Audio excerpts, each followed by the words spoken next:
ndithe ndisakujonga ndajonga apho ndisuka khona ndabona kudala ndibethe kona mntakwethu.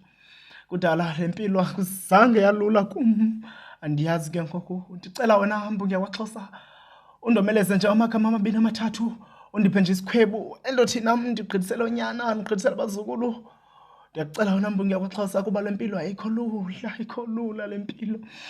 Ndithi ndiyarhalela uzama, ndithi kunzima. Kunzima. Endingakuxelela kona wena mvokaBhele, nyamezela. Le mpilo ayikho lula ndiyayazi. Kodwa ndiyakucela kona nto kaBhele, uphinde la mazwi emva kwam njengoba ndisitsho.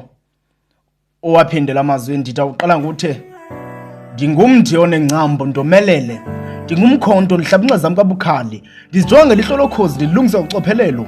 Kuba kaloku iinyawo zoba linxa zam zange ndiziphiwe, ithemba ngumsimelelo wam wemihla ngemihla.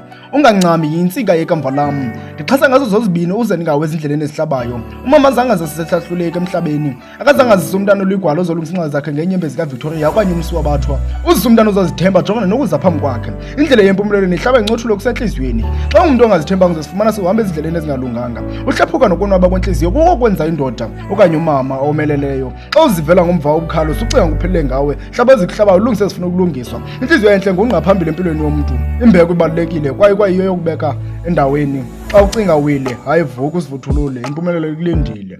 Mntwana womntu, ndawuthi xhosi ngantsomi kuba ndichube isikhwebu zangasityala. Ungazichole iinkozo oziwileyo, ndichube iinyanya zam kazingandazanga. Lo ngumburati iheshi.